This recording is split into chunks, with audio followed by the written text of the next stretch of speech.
Sarah Martinez had always been the We kind of honor your person who ran service toward and danger when others sacrifice. ran away. At 28, she worked as a civilian contractor on a military base in Afghanistan, managing supply logistics for the troops stationed there. Her colleagues often joked that she had nerves of steel, but Sarah never saw herself as particularly brave. She was just doing her job, making sure the soldiers had what they needed to stay safe and complete their missions. The morning of March 15th started like any other. Sarah arrived at the base early, her coffee still steaming in the crisp desert air. She reviewed the supply schedules and coordinated with various departments about incoming shipments. The routine was comforting in a place where routine could mean the difference between life and death. Around mid-morning, Sarah noticed a group of local children gathered near the base's outer fence. This wasn't unusual. Children from the nearby village often came to watch the helicopters and vehicles, their curious faces pressed against the chain link. The soldiers had strict orders about interaction with civilians, but many couldn't help waving at the young faces that appeared daily. What caught Sarah's attention that day was different. The children seemed agitated, pointing and shouting in Dari, their voices carrying an urgency that made her stomach tighten. She couldn't understand their words, but their body language spoke volumes.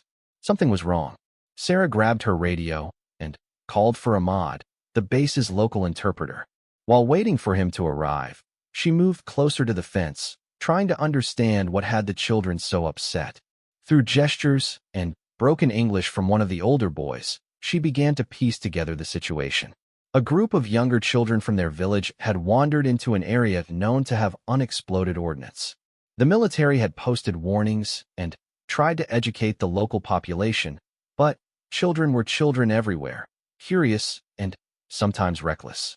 The boy explained that his little sister and 3 of her friends had gone to pick flowers in what they thought was a safe meadow. Ahmad arrived and quickly translated the rapid-fire explanations from the children. Sarah's blood ran cold as she realized the severity of the situation. The area they described was about 2 miles from the base, in a valley that had seen heavy fighting months earlier. Despite clearance efforts, unexploded devices were still being discovered regularly. Sarah immediately contacted the base commander, Colonel James Mitchell. He was a seasoned officer who had served multiple tours, and his reputation for caring about both his soldiers and local civilians was well known. When Sarah explained the situation, she could hear the tension in his voice over the radio.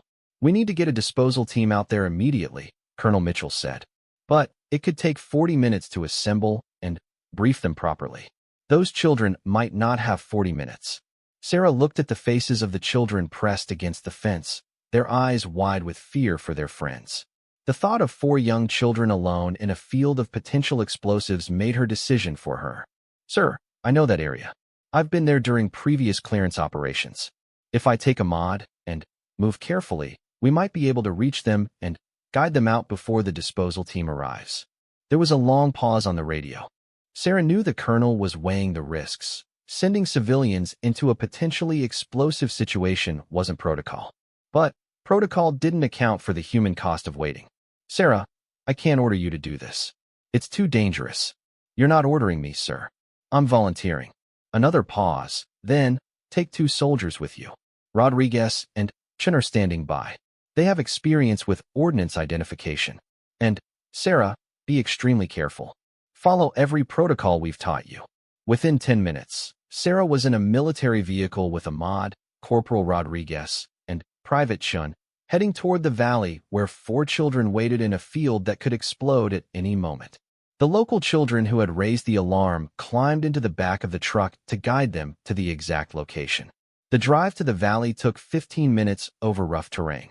Sarah's heart pounded the entire way, but her mind remained focused. She had trained for situations like this, though she had never imagined she would need to use that training to save children.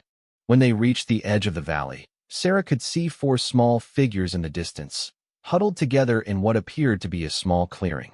They had stopped moving, which was good. It meant someone had told them to stay put. But it also meant they were terrified, frozen in place in the middle of potential danger.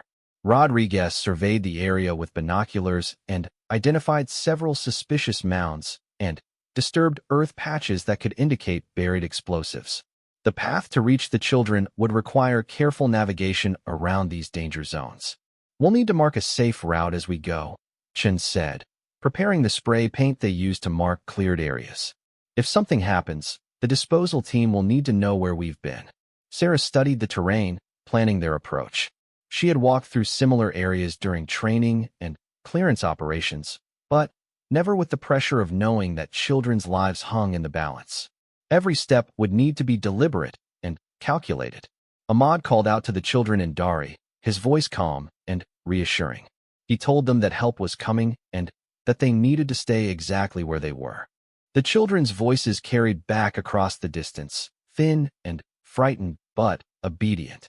The rescue team began their careful advance into the valley. Sarah led the way, using a metal detector to check each step. Rodriguez and Chen flanked her, watching for visual signs of disturbance or suspicious objects. Ahmad stayed close, ready to communicate with the children and keep them calm. Progress was agonizingly slow. Each beep of the metal detector made Sarah's heart skip, but most turned out to be harmless debris, shell casings, fragments of metal, or pieces of abandoned equipment. Still, they marked everything and moved around any questionable areas.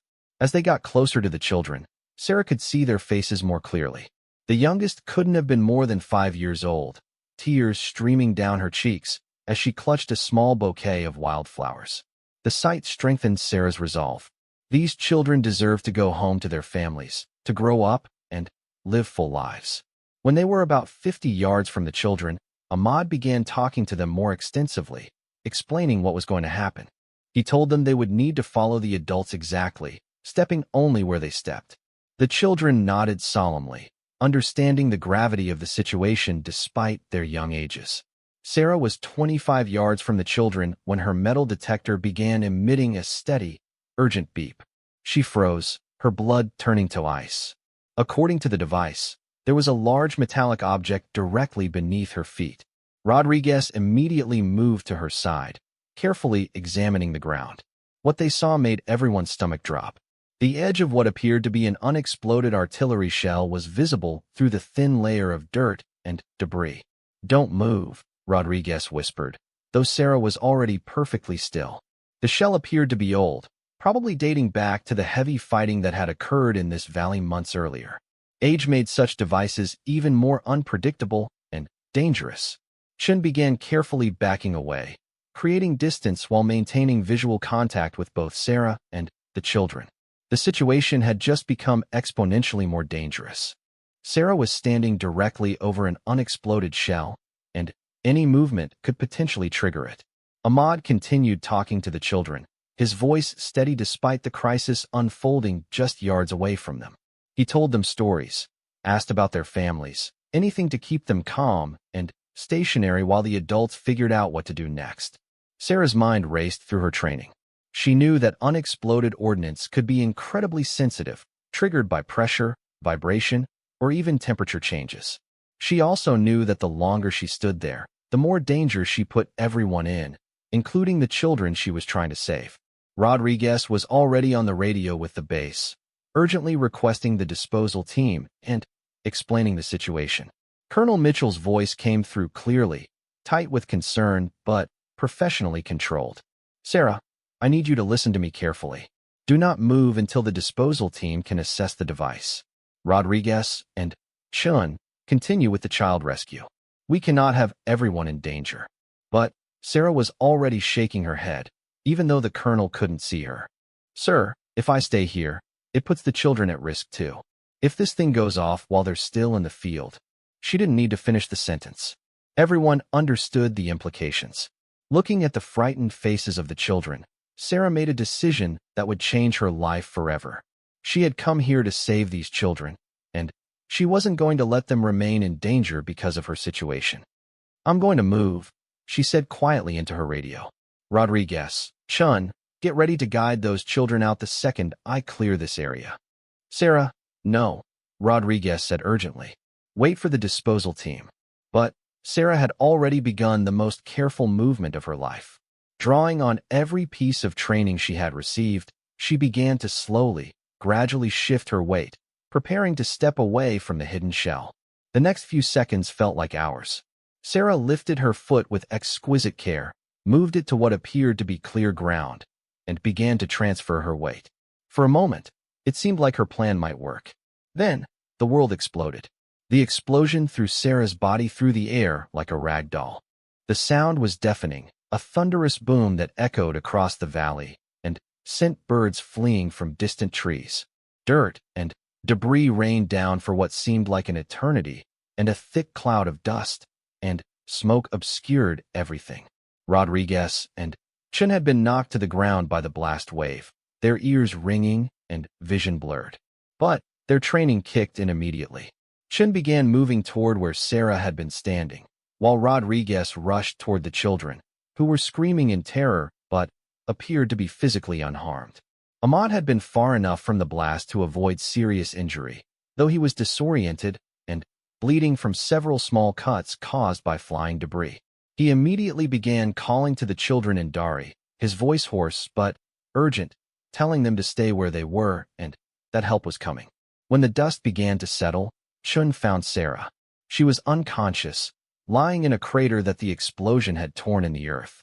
Her legs had taken the worst of the blast. Even without medical training, Chun could see that her injuries were severe. Her left leg was clearly broken in multiple places, and her right leg was twisted at an unnatural angle. Blood was seeping through her torn clothing, and she was pale from shock and blood loss. Chen's military training took over. He immediately called for a medical evacuation while applying pressure to the worst bleeding and checking her vital signs. Sarah was alive, but barely conscious and in critical condition. Rodriguez had reached the children and was quickly but carefully guiding them out of the danger zone, following the path that Sarah's team had marked on their way in. The four young ones were traumatized but mobile, clinging to Rodriguez as he led them to safety. Ahmad helped translate and keep them calm during the evacuation. Back at the base, Colonel Mitchell had heard the explosion and was already coordinating the emergency response. A medical helicopter was dispatched immediately, along with additional ground support and the disposal team that had been preparing to handle the original ordnance situation. The helicopter reached the valley within 12 minutes, but those 12 minutes felt like hours to Chun, who was doing everything he could to keep Sarah stable. She had regained consciousness briefly and tried to ask about the children, but Chun assured her they were safe and told her to save her strength. The medics who arrived with the helicopter were experienced in combat injuries, but even they were sobered by the extent of Sarah's trauma. Her legs had absorbed the full force of an artillery shell explosion. As they prepared her for transport, the lead medic quietly informed Colonel Mitchell over the radio that Sarah's injuries were life-threatening and that saving her legs would likely be impossible. During the helicopter flight to the military hospital, Sarah drifted in and out of consciousness. In her lucid moments, she kept asking about the children. The medics assured her repeatedly that all four children were safe and had been reunited with their families. This seemed to be the only thing that could calm her. At the hospital, a team of surgeons worked on Sarah for over 8 hours. The explosion had caused massive trauma to both legs, with shattered bones, severed blood vessels, and extensive tissue damage. The medical team fought to save what they could, but ultimately had to make the devastating decision to amputate both legs below the knee to save her life. When Sarah woke up 3 days later, Colonel Mitchell was sitting beside her hospital bed. She was groggy from pain medication, but her first words were still about the children. "Are they okay?" she asked, her voice barely a whisper. "They're all fine," the colonel replied, his usually stern military bearing softened by genuine emotion. "You saved them, Sarah. All four children went home to their families because of what you did." Sarah closed her eyes and nodded slightly. The physical pain was overwhelming, but knowing the children were safe made it bearable. It wasn't until later that day, when the doctor came to explain her injuries and the surgeries, that she fully understood what she had lost. The recovery process was grueling. Physical therapy was painful and frustrating. Learning to use prosthetic legs required relearning how to walk, how to balance, how to navigate the world in an entirely new way. There were days when Sarah wondered if she would ever feel normal again. But the children's families didn't forget what she had done. Despite the language barrier and cultural differences, they found ways to express their gratitude. They sent letters, drawings, and small gifts. The father of the youngest girl, the 5-year-old with the wildflowers, visited the hospital several times, bringing photos of his daughter playing safely in their garden. News of Sarah's heroism spread beyond the military base. Local news outlets picked up the story, then national media. Sarah found herself uncomfortable with the attention, insisting that she had simply done what anyone would have done in her situation. But Colonel Mitchell and her colleagues knew better. Not everyone would have walked into that valley. Not everyone would have continued forward when they found themselves standing over an unexploded shell. The military awarded Sarah several commendations for her bravery, including the Civilian Service Achievement Medal and the Secretary of Defense Medal for valor. But more meaningful to her were the letters from the children she had saved. As they learned more English, their messages became more detailed, telling her about their school, their dreams for the future, and how they thought about her heroism. After months of rehabilitation, Sarah returned to the United States. The physical challenges were immense, but she was determined to rebuild her life. She found work with a veterans organization, helping other amputees navigate their recovery and adapt to life with prosthetics.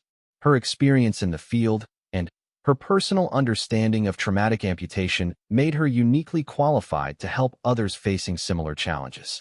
Sarah's story became part of military training programs, used to illustrate the kind of courage and dedication that the armed forces hope to inspire in both military personnel and civilian contractors. But she remained humble about her actions, always redirecting praise to focus on the successful rescue of the children. Years passed, and Sarah established herself as an advocate for disabled veterans and civilian casualties of war. She spoke at conferences, worked with prosthetic manufacturers to improve their products, and continued to correspond with the Afghan families whose children she had saved. The physical scars of that day in the valley remained with her always. Simple tasks that others took for granted required extra effort and planning. But Sarah found purpose in her new life, knowing that her experience could help others facing similar challenges. She never regretted her decision to enter that valley. When people asked her if she would do it again, knowing what she knew now, her answer was always immediate and unwavering. Absolutely. Those children deserve to go home to their families. That's worth any price. The children she had saved grew older, and their letters became less frequent as they moved on with their lives, attending school, making friends, pursuing their own dreams. But Sarah treasured each communication, keeping all of their letters and drawings in a special box. They were reminders not of what she had lost, but of what she had given 4 young people, their futures. Meanwhile, Colonel Mitchell had been promoted and transferred to different assignments, but he never forgot Sarah's courage or the way she had put those children's lives before her own safety. He often told her story to other soldiers and officers, using it as an example of the kind of moral courage that defined the best of military service. As Sarah adapted to her new reality, she discovered strengths she never knew she possessed. The same determination that had driven her into that dangerous valley now powered her recovery and her work helping others. She became a marathon runner, competing in events for disabled athletes. She learned to ski again, to drive, to live fully despite her physical limitations. But she never forgot that her purpose in life had been crystallized in those terrifying moments in the Afghan valley. She had discovered that she was someone who would risk everything for others, especially for children who couldn't protect themselves. That knowledge gave meaning to everything that followed, including the daily challenges of living with her injuries. The story of her heroism spread through military circles and veteran communities, inspiring others who faced their own battles with injury and recovery.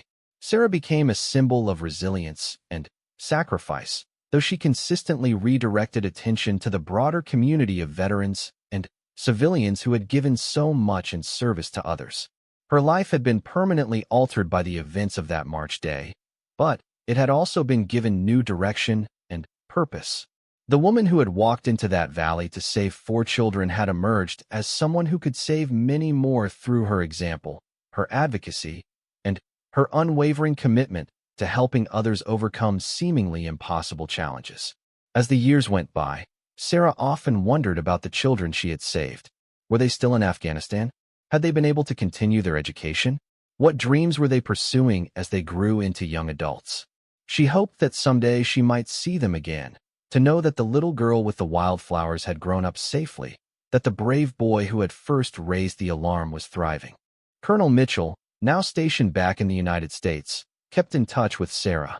He had been deeply affected by her sacrifice and often said that serving alongside civilians like her had restored his faith in human nature.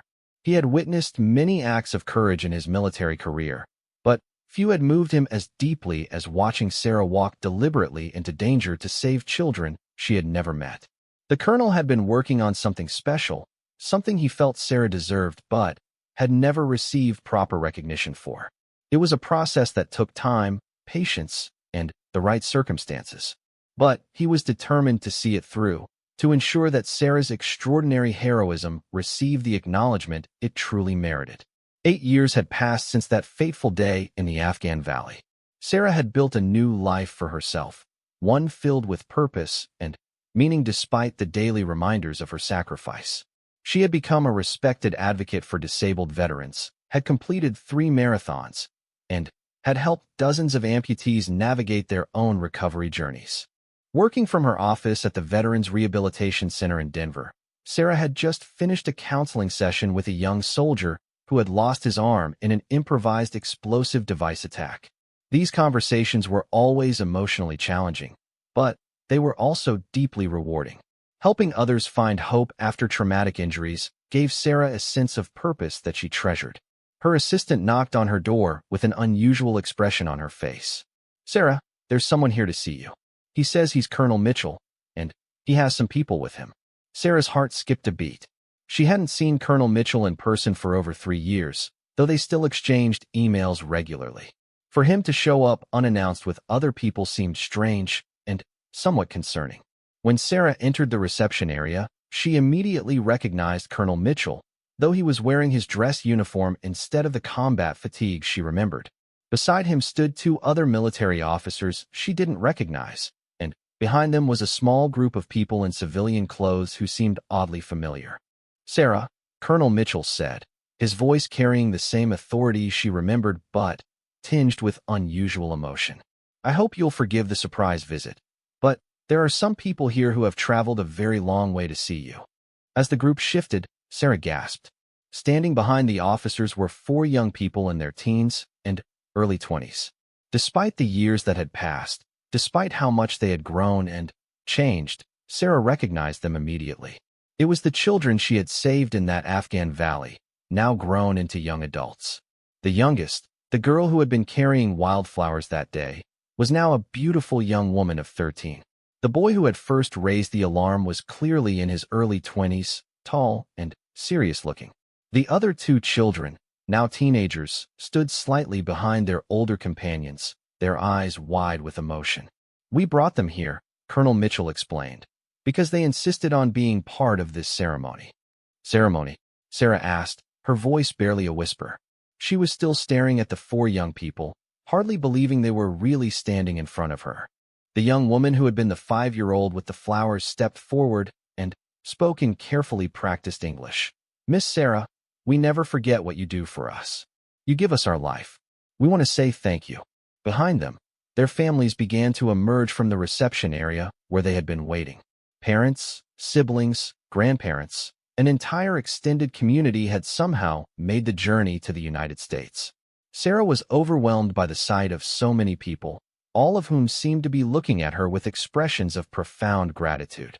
Colonel Mitchell cleared his throat and spoke in his official military voice. "Sarah Martinez, by order of the President of the United States and the Secretary of Defense, you are hereby awarded the Medal of Valor, the highest civilian honor that can be bestowed for acts of extraordinary courage involving the risk of life under conditions not involving conflict with an armed enemy." Sarah stared at him in shock. The Medal of Valor was incredibly rare, reserved for the most exceptional acts of civilian heroism. She had never imagined that her actions would be considered worthy of such recognition. Furthermore, the colonel continued, You are being inducted into the Pentagon Hall of Heroes, where your story will be permanently commemorated alongside the greatest acts of courage in our nation's military history." One of the other officers stepped forward with a wooden case containing the medal. It was beautiful and substantial, clearly designed to represent the gravity of the honor it represented. But Sarah's attention was drawn back to the young people standing before her. The oldest boy, who had grown into a handsome young man, spoke up in English that was much more fluent than his companions. "Miss Sarah, I am Ahmad. I was the boy who first saw my sister and her friends go into the dangerous place. I have been learning English for 8 years so I could come here and tell you properly. You are our hero. You saved my sister's life and the lives of my friends. But you saved more than that. You saved our families from losing us, our community from losing its children." His sister, the former 5-year-old with wildflowers, stepped forward and presented Sarah with a bouquet of carefully preserved flowers. They appeared to be the same type of wildflower she had been picking that day, somehow kept perfect despite the years and the journey. "I pick these for you every year on the day you saved us," she said in her careful English. "My family keeps them, and when we hear we can come to America to see you, we bring them all." Sarah's eyes filled with tears. The gesture was so simple, yet so profoundly meaningful. This young woman had spent 8 years commemorating the day that had changed both their lives forever. The ceremony continued with Colonel Mitchell reading the official citation that accompanied Sarah's Medal of Valor. The language was formal and military, but it captured the essential facts: that Sarah had voluntarily entered a dangerous area to rescue civilian children, that she had continued her mission even when faced with extreme personal risk, and that her actions had directly resulted in saving 4 innocent lives at the cost of her own physical well-being. Her courage under fire, her dedication to the protection of innocent life, and her willingness to sacrifice her own safety for others represents the highest ideals of American service, the citation concluded. Sarah Martinez exemplifies the kind of heroism that defines our nation's commitment to protecting those who cannot protect themselves.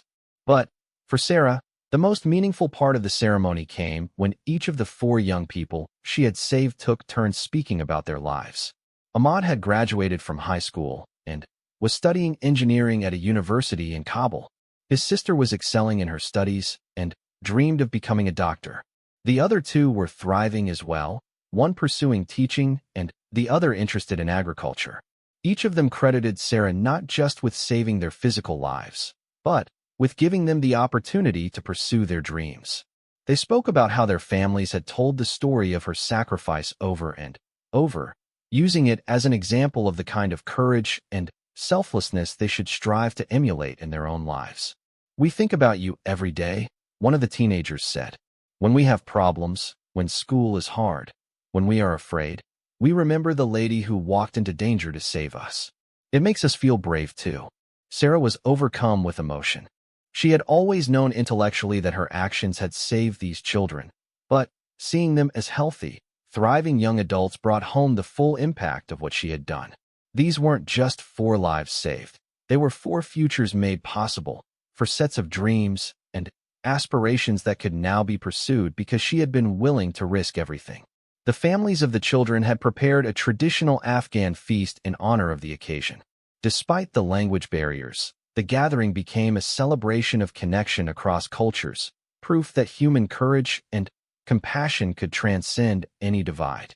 The parents of the children took turns embracing Sarah and speaking to her through interpreters, expressing gratitude that clearly went far beyond words.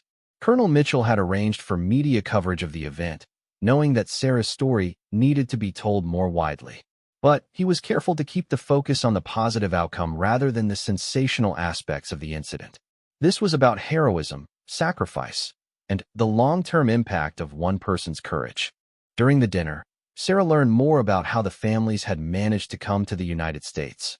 It had taken years of bureaucratic work, fundraising from their community, and help from various veterans organizations. The fact that they had been willing to undertake such an enormous effort just to thank her in person spoke volumes about the impact her sacrifice had made on their lives. The young woman who had been 5 years old that day sat beside Sarah during the meal. Through an interpreter, She explained that she had kept every letter Sarah had sent over the years, that she had learned about America by studying the pictures and stories Sarah had shared about her recovery and new life. "You are like my second mother," she said. "You gave me my life, just like my real mother did. I pray for you every day and ask God to bless the woman who saved me." As the evening progressed, Sarah realized that this ceremony was about much more than military recognition or media attention. It was about the completion of a circle that had begun in that dangerous valley 8 years earlier. She had given something precious to these children and their families, but they were giving something equally precious back to her: the knowledge that her sacrifice had created ripples of positive impact that would continue for generations. The young man who wanted to be an engineer told Sarah that he had chosen his field of study specifically because he wanted to help clear dangerous areas like the valley where they had met. He hoped to develop better technologies for detecting and safely disposing of unexploded ordnance so that other children wouldn't face the same dangers. "Your courage saved us," he said. "Now we want to use our lives to save others too. That is how we honor what you did for us." Colonel Mitchell watched these interactions with deep satisfaction. He had spent 8 years working to make this moment possible, navigating military bureaucracy, coordinating with international agencies, and ensuring that Sarah received the recognition she deserved. But seeing the reunion between Sarah and the children she had saved was worth every effort he had made. As the evening wound down, Sarah exchanged contact information with the families, promising to stay in touch as the children continued their education and careers. They promised to send updates about their lives, their graduations, their future accomplishments. The youngest girl, now 13, shyly approached Sarah as her family prepared to leave. She handed her a small wrapped package and said in English, "This is for you to remember us always." Inside was a simple bracelet made of beads and stones from the valley where they had met. It was beautiful in its simplicity, a tangible reminder of the place where 4 young lives had been saved and one had been forever changed. Sarah put the bracelet on immediately and promised to wear it always. As the families said their goodbyes and prepared to return to their hotel, Sarah felt a profound sense of completion. She had spent 8 years wondering about these children, hoping they were thriving, worrying about their futures. Now she knew that they were not just surviving, but flourishing. Colonel Mitchell was the last to leave. Before departing, he took Sarah's hands and looked her directly in the eyes. "Sarah, I've served for 28 years, and I've seen a lot of courage under fire. But what you did that day, walking into that valley when you didn't have to, continuing forward even when you found yourself in mortal danger, that was the purest form of heroism I've ever witnessed. You didn't do it for medals or recognition. You did it because it was right. That's what makes you a true hero." As Sarah returned to her apartment that evening, she reflected on the extraordinary day. The Medal of Valor was a tremendous honor, but it paled in comparison to the gift of seeing those 4 young people healthy and thriving. They had traveled thousands of miles to thank her, but she felt like she was the one who should be grateful. Her sacrifice had given them their futures, but their presence had given her something equally valuable: the absolute certainty that every moment of pain, every challenge of recovery, every difficult day had been worthwhile. For lives had been saved, and those 4 lives were now touching countless others. Sarah looked at the bracelet on her wrist, at the Medal of Valor on her table, and at the photos the families had given her of the children over the years. Her life had been forever changed by the events in that Afghan valley, but as she considered everything that had followed, she knew with complete certainty that she would make the same choice again. The children she had saved were now saving others in their own ways, creating a legacy of courage and compassion that would extend far beyond anything she could have imagined when she made the decision to walk into danger. That, more than any medal or recognition, was the true measure of heroism.